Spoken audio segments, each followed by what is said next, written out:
Okay, welcome. Today going to be offering a reflection about the mental health catastrophe that Prince William, the future King of England, was speaking about in the last couple of days. And I'd like to speak today just a little bit about, if you are struggling with mental health, then some of the practices that I found really have helped me. Okay, so many blessings.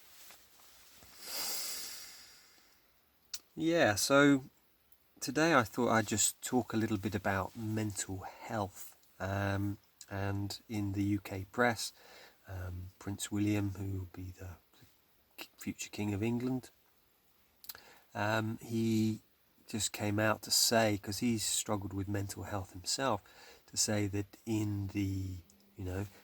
if we go into lockdown again, which it looks like this is what's happening at the moment in this country, then he says it's going to be a mental health catastrophe.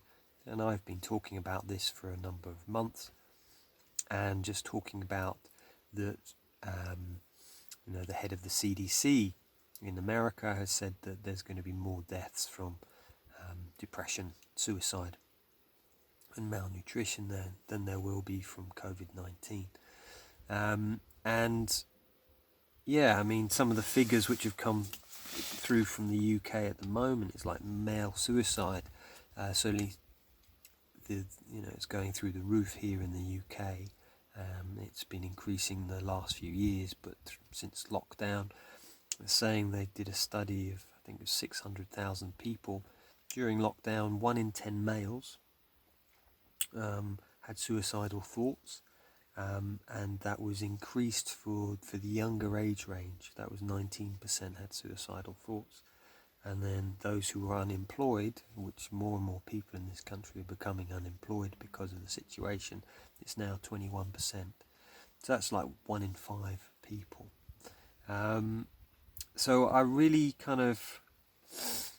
I see that, we're going through a challenge, and I feel that there are lots of things we can do, and I feel I'd like to share today some of the things, and some of them come from my book, which is How to Survive and Thrive in Challenging Times.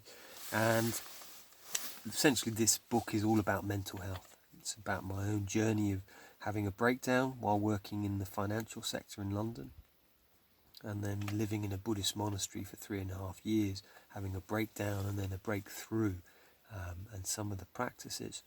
And I was reflecting, I had a break last week, so I didn't do a video last week, and I just had some time off. And I watched the film with my wife, The Sound of Silence, that's one of the meditations I like to do, Sound of Silence, The Sound of Music, that's it. And I've not seen that film before. And it really made me reflect that, many of the things that she uses, Maria, in the film with the children, which help them from being, really naughty into these really loving and, happy children, is very much what I feel and I talk about in my book is essential for good health, and especially good mental health. And I feel during the lockdown, what's happened is that all of those things which really kind of nourished mental health have been suppressed, for whatever reason. And therefore I feel that, it's really important for us to see these things and then to remedy that. So in Sound of Music, they sing a lot, and I find singing's great. I really do. I play guitar. I think somewhere on YouTube, I think I've got a video of me playing about 12 years ago, one of my songs. So it's like, singing. Another thing they do in that is getting out into nature. Again, that's great for mental health. And during lockdown, we've been told you can't go into nature. And I feel, I work as a forest school teacher, a scout leader, and I feel that being out in nature is so important for us. It's so healing. It's like 3 million years our ancestors have lived outside. It's only the last couple of 100 years that we have lived inside. And when I work with people, I take them out into nature. as Robert Moore says, it's like in some of his talks, that someone who is insane, this is his word, saying, they become sane again in nature. So I feel this is really, really key, that you spend as much time outside in nature, going for walks, sitting in the woods. Another thing in the sound of music is, playfulness. I feel, and connection with others. It's like, games and having fun. And I certainly have noticed that within myself as a reflection, that during lockdown, because I've not been working in the forest schools, I haven't been doing scouts as much, there was a lot less play for me. Sometimes, finding time with my wife, but it almost felt, because there weren't other people around, that I wasn't able to have that play. And I feel that's really important for us. So, what can you do with, mental health to develop yours? So for me, one of the key things is just this daily practice. And I talk about it in my book. Committing every day to having a practice. It's like filling your cup up. So taking care of your mental health, your emotional health, beginning of the day. So I get up, and this morning I've done, I have a long practice, because it just feeds me, and it's part of my work, that if I'm practicing things that I'm then teaching my clients or working in my workshops, I know what I'm talking about. So I recommend you get up half an hour early, and you do some practice like meditation. That's really great for mental health. Another thing is some exercise.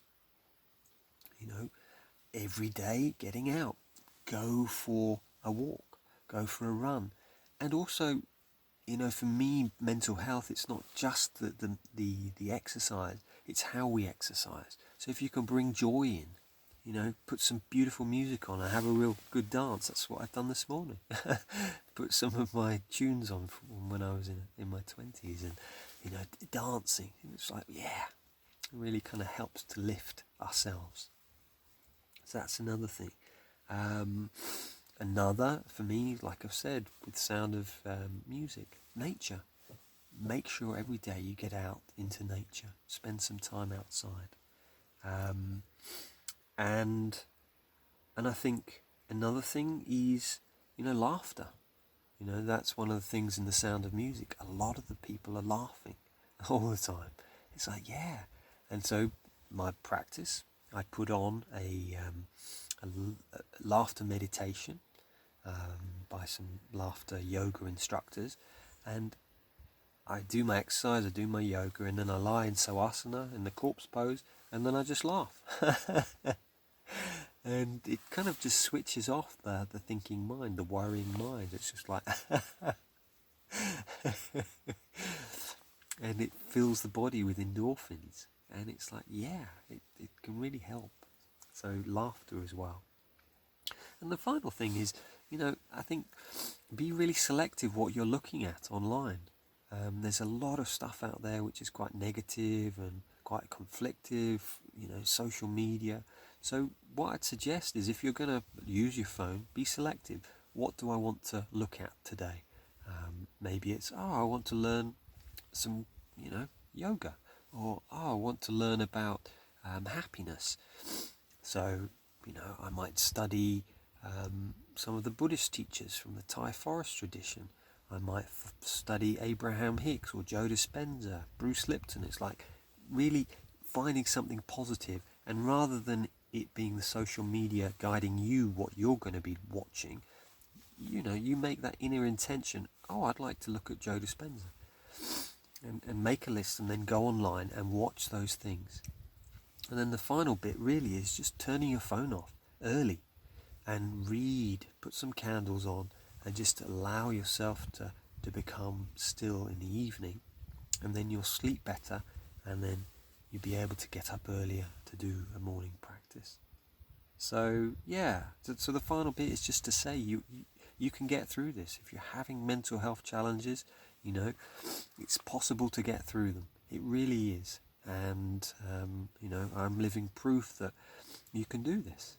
I've really struggled. I tried to commit suicide a few times in my 20s, and now it's like I have these tools and these practices, and this is on Amazon, and there's I've just put the Kindle version up a couple of weeks ago, and it's like these are a lot of the tools and the practices that I've learned in the last 20 years of the things that have helped me with my mental health. I share a laughter yoga exercise in there, some qigong, some breathing techniques. There's about 40 different exercises that I lead you through in the book, and I share a lot of my stories of my challenges and how I moved through them. So this is a bit of a longer film, but if you're going through challenges, keep going. It is a challenging time at the moment, but the darkest time is just before the dawn. So just remember that if you're struggling, reach out to other people. Please ask me questions here, and I'll post videos. And if any way I can support you, then just get in touch. Okay, so have an amazing week, and I look forward to seeing you soon. Blessings be.